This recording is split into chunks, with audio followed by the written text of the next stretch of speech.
Hello friends, amazing study group में आप सभी का स्वागत है। आज मैं लेकर के आया हूँ आपके लिए जी के कुछ इंपॉर्टेंट वन लाइनर क्वेश्चंस।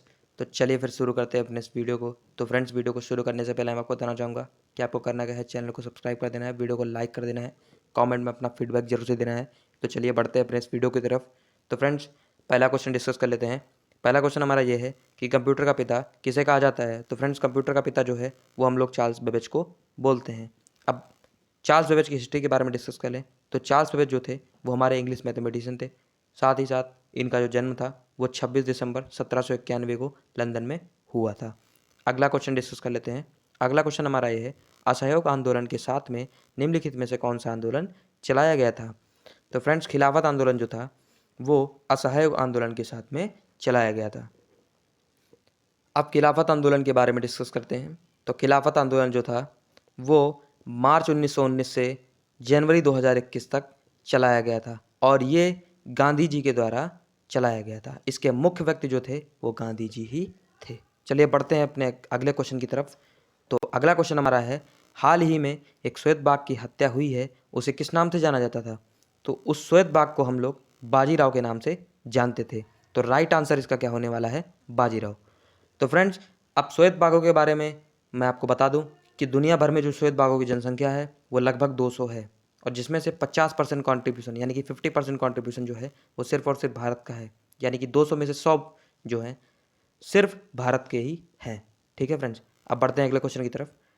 तो अगला क्वेश्चन है, एक्सेल शीट में एडिट करने के लिए किस फंक्शन की का यूज़ किया जाता है। तो फ्रेंड्स, वो फंक्शन की है F2 जो है उसका यूज़ किया जाता है एक्सेल शीट में एडिटिंग करने के लिए। चलिए फ्रेंड्स, अगला क्वेश्चन डिस्कस करते हैं, BHEL का पूरा नाम क्या है। तो BHEL का पूरा नाम है Bharat heavy electricals limited. Bharat heavy electricals limited जो है वो BHEL का पूरा नाम है। ठीक है फ्रेंड्स, अब आगे बढ़ते हैं, अगला क्वेश्चन डिस्कस कर लेते हैं। 17वीं रेलवे जोन का नाम क्या है। 17वीं रेलवे जोन का जो नाम है वो है पश्चिमी रेलवे और पश्चिमी रेलवे को हम लोग इंग्लिश में वेस्टर्न रेलवे के नाम से जानते हैं। आप रेलवे की हिस्ट्री आपको बता दें, जो पहली रेल थी वो लगभग 16 अप्रैल 1853 को बम्बई के बोरी बंदर स्टेशन से ठाणे के बीच में चलाई गई थी। इसमें 400 यात्रियों ने एक साथ सफ़र किया था। ठीक है फ्रेंड्स, तो ये क्वेश्चन आपके एग्जाम्स में पूछा जा सकता है। बढ़ते हैं अगले वीडियो की तरफ, बढ़ते हैं अगले क्वेश्चन की तरफ। तो सब्जियों की खेती को किस नाम से जाना जाता है। तो सब्जियों की खेती को हम लोग ओलेरीकल्चर के नाम से जानते हैं। तो फ्रेंड्स, ये क्वेश्चन आपके एग्जाम्स में पूछा जा सकता है कि खेती जो होती है किसकी, सब्जियों की खेती को हम लोग किसके नाम से जानते हैं। तो सब्जियों की खेती को हम लोग ओलेरीकल्चर के नाम से जानते हैं। ठीक है फ्रेंड्स, अब बढ़ते हैं अगले क्वेश्चन की तरफ। अगला क्वेश्चन हमारा ये है कि निम्न में से कौन CO2 को सबसे ज़्यादा बनाता है। तो CO2 को सबसे ज़्यादा बनाने वाला पहला एनर्जी सेक्टर और दूसरा फार्म, तीसरा वेस्टेज और चौथा क्या होता है, फील्ड। फील्ड में हम लोग क्या करते हैं, हम लोग रासायनिक उर्वरकों का यूज़ करते हैं। इसके कारण CO2 जो है वो सबसे ज़्यादा फील्ड्स में बनती है। ठीक है फ्रेंड्स, और वेस्टेज यानी कि जो कूड़ा कचरा हम लोग डाल देते हैं नालियों में या कहीं पर भी डैम्प कर देते हैं, तो उसके कारण CO2 जो है वहाँ पर बहुत ही ज़्यादा प्रोड्यूस होती है। ठीक है फ्रेंड्स, अब बढ़ते हैं अगले क्वेश्चन की तरफ। अगला क्वेश्चन हमारा ये है कि सत्येंद्र बोस को किस क्षेत्र में नोबेल पुरस्कार प्राप्त हुआ। तो फ्रेंड्स, सत्येंद्र बोस को भौतिक विज्ञान के क्षेत्र में नोबेल पुरस्कार दिया गया है। तो फ्रेंड्स, भौतिक विज्ञान के जो बहुत ही बड़े व्यक्ति थे वो थे हमारे आइजैक न्यूटन जी। सर आइजैक न्यूटन ने क्या किया था, फिजिक्स की खोज करी थी। भौतिक विज्ञान की खोज आइजैक न्यूटन ने ही करी थी फ्रेंड्स। चलिए फिर बढ़ते हैं अगले क्वेश्चन की तरफ। अगला क्वेश्चन है, महात्मा गांधी निम्नलिखित में से किसको अपना राजनीतिक गुरु मानते थे। तो फ्रेंड्स, महात्मा गांधी जो थे वो गोपाल कृष्ण गोखले को अपना राजनीतिक गुरु मानते थे। और फ्रेंड्स, अगर आपको वीडियो अच्छी लग रही हो तो चैनल को सब्सक्राइब करके पास में दिए बेल आइकन को जरूर से प्रेस कर लें और वीडियो को लाइक जरूर से कर दें। तो चलिए अब बढ़ते हैं अगले क्वेश्चन की तरफ। अगला क्वेश्चन है, हाल ही में आया फानी चक्रवात किस क्षेत्र से संबंधित है। तो फानी चक्रवात जो आया है वो उड़ीसा में आया है और उड़ीसा के बारे में बात करें तो उड़ीसा की जो कैपिटल है वो भुवनेश्वर है। और साथ ही बात कर लें इनके CM की, तो CM जो हैं यहाँ के नवीन पटनायक जी हैं। और गवर्नर की बात करते हैं तो गवर्नर जो हैं यहाँ के वो गणेशी लाल जी हैं। और साथ ही एक क्वेश्चन से मैंने आपको 3 क्वेश्चन बता दिए। एग्जाम्स में आपको पूछा जा सकता है कि उड़ीसा की कैपिटल क्या है, या फिर ये भी पूछा जा सकता है कि उड़ीसा के सीएम कौन है या गवर्नर कौन है। तो आपको एक क्वेश्चन से मैंने 3 क्वेश्चन तैयार करा दिए। चलिए बढ़ते हैं अगले क्वेश्चन की तरफ और डिस्कस कर लेते हैं उसको। तो निम्नलिखित में से किस क्षेत्र या किस राज्य में सबसे ज़्यादा पवन ऊर्जा का उत्पादन होता है? तो फ्रेंड्स वो राज्य है तमिलनाडु। तमिलनाडु में सबसे ज़्यादा पवन ऊर्जा, और पवन ऊर्जा को हम लोग इंग्लिश में विंड एनर्जी भी बोलते हैं। यानी कि सबसे ज़्यादा पवन ऊर्जा या फिर विंड एनर्जी का उत्पादन तमिलनाडु में होता है। और तमिलनाडु की फ्रेंड्स कैपिटल जो होती है वो है चेन्नई। ठीक है फ्रेंड्स, अब बढ़ते हैं अगले क्वेश्चन की तरफ। अगला क्वेश्चन है स्वच्छता सर्वेक्षण में दूसरा सबसे ज़्यादा साफ शहर कौन सा है? तो फ्रेंड्स जो सबसे ज़्यादा साफ शहर है वो है सूरत। सूरत जो है वो सबसे साफ शहर है स्वच्छता सर्वेक्षण में। ठीक है फ्रेंड्स, चलिए अब बढ़ते हैं अगले क्वेश्चन की तरफ। अगला क्वेश्चन हमारा ये है कि अंतर्राष्ट्रीय श्रम संगठन का हेडक्वार्टर कहाँ स्थित है? तो अंतर्राष्ट्रीय श्रम संगठन यानी कि इंटरनेशनल लेबर ऑर्गेनाइजेशन का हेडक्वार्टर जो है वो कहाँ पर है? तो वो है फ्रेंड्स जिनेवा स्विट्जरलैंड में। और फ्रेंड्स स्विट्जरलैंड की बात आई है तो डिस्कस कर लेते हैं इसकी कैपिटल के बारे में। तो फ्रेंड्स स्विट्जरलैंड की जो कैपिटल है वो बर्न है। बर्न जो है स्विट्जरलैंड की कैपिटल है।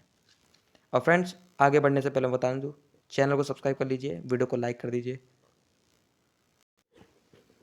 तो अब अगले क्वेश्चन के बारे में बात कर लेते हैं। तो अगला क्वेश्चन हमारा ये है कि निम्नलिखित में से कौन सी पुस्तक प्रेमचंद जी के द्वारा लिखी गई? तो फ्रेंड्स वो पुस्तक है सेवा सदन। सेवा सदन जो है वो मुंशी प्रेमचंद जी के द्वारा लिखी गई एक पुस्तक है।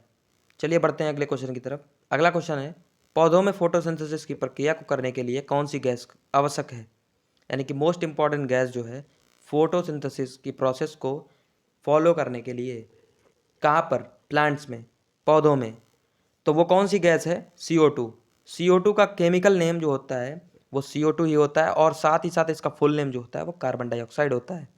और फ्रेंड्स मैं आपको बता दूं कि जो कार्बन डाइऑक्साइड है उसका कंट्रीब्यूशन जो है हमारी सारे गैसेस इन्वायरमेंट में वो है 0.03% कार्बन डाइऑक्साइड हमारे पूरे इन्वायरमेंट में पाई जाती है।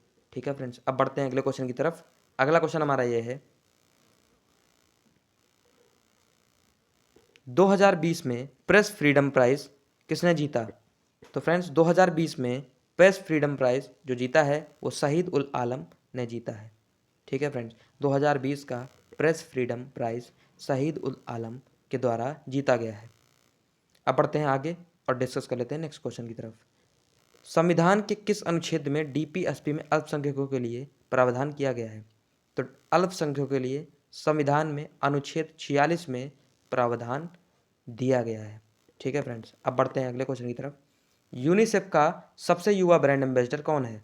तो यूनिसेफ का सबसे युवा ब्रांड एम्बेसडर अभी रिसेंटली बनाए गए हैं, वो हैं हमारे बिली ब्राउन। बिली ब्राउन जो हैं वो यूनिसेफ के सबसे युवा ब्रांड एम्बेसडर हैं। ठीक है फ्रेंड्स, अगला क्वेश्चन डिस्कस करते हैं।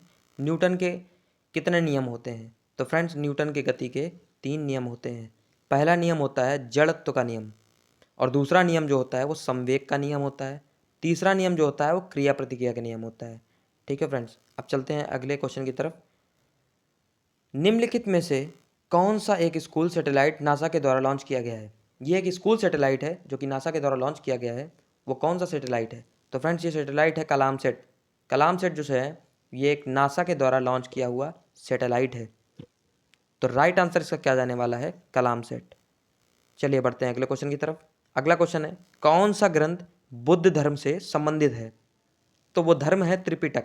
त्रिपिटक जो है वो बुद्ध धर्म से संबंधित है। त्रिपिटक एक ग्रंथ है जो बुद्ध धर्म से संबंधित है। अब हम लोग बात करते हैं बुद्ध धर्म की। तो फ्रेंड्स बुद्ध धर्म के जो संस्थापक हैं वो गौतम बुद्ध जी हैं। साथ ही साथ अगर इनके बचपन के नाम जो कि आपके एग्जाम्स में ज़रूर पूछा जाता है तो उसको बता दें, तो इनके बचपन का जो नाम था वो सिद्धार्थ था। चलिए डिस्कस कर लेते हैं नेक्स्ट क्वेश्चन को। नेक्स्ट क्वेश्चन हमारा ये है कि निम्नलिखित में से कौन सा INS युद्धपोत हाल ही में भारतीय जल सेना में शामिल किया गया है? तो फ्रेंड्स वो युद्धपोत है INS खंडेरी। ये युद्धपोत हाल ही में भारतीय जल सेना में शामिल किया गया है। अब बात करें इसके लॉन्च डेट की, तो ये लॉन्च हुआ था 12 जनवरी 2017 को। साथ ही साथ इसको भारतीय जल सेना को सौंपा गया था 28 सितंबर 2019 को। और फ्रेंड्स इसके जो बिल्डर हैं जिन्होंने इसे बनाया है वो थे मैज़ेगॉन डक शिप बिल्डर्स। ये मैज़ेगॉन डक शिप बिल्डर्स ने इस आईएनएस खंडेरी युद्धपोत को बनाया हुआ है। चलिए फ्रेंड्स, अब बढ़ते हैं आगे और डिस्कस कर लेते हैं नेक्स्ट क्वेश्चन को। निम्नलिखित में से किस राज्य ने अनुशासन में पहली रैंक हासिल की है? तो पहली रैंक हासिल की है तमिलनाडु ने। तमिलनाडु ने अनुशासन में सबसे पहली रैंक हासिल की है। तो सुशासन में पहली रैंक हासिल करने वाले राज्य तमिलनाडु है। तो फ्रेंड्स, बढ़ते हैं अगले क्वेश्चन की तरफ। अगला क्वेश्चन है ह्यूमन डेवलपमेंट इंडेक्स, मानव विकास सूचांक, भारत ने कौन सा स्थान प्राप्त किया है? यानी कि मानव विकास सूचांक में भारत का कौन सा स्थान है? तो 129वां स्थान जो है वो भारत का है मानव विकास सूचांक में। तो अब फ्रेंड्स मैं बता दूं कि इसकी जो टॉप 5 कंट्रीज़ हैं वो कौन कौन सी हैं। तो फ्रेंड्स, टॉप 5 कंट्रीज जो हैं वो हैं नॉर्वे पहली कंट्री, दूसरी कंट्री आयरलैंड, तीसरी स्विट्जरलैंड, चौथी कंट्री हो गई हांगकांग और पांचवी जो लास्ट कंट्री है वो है आइलैंड। ये 5 टॉप कंट्रीज हैं जिन्होंने ह्यूमन डेवलप इंडेक्स में 5वें, चौथे, तीसरे, दूसरे और पहला पायदान प्राप्त किया है। ठीक है फ्रेंड्स, अब डिस्कस करते हैं अगले क्वेश्चन की तरफ। तो अगला क्वेश्चन हमारा ये है कि IAAF 2019 गोल्ड मेडल किसने जीता है?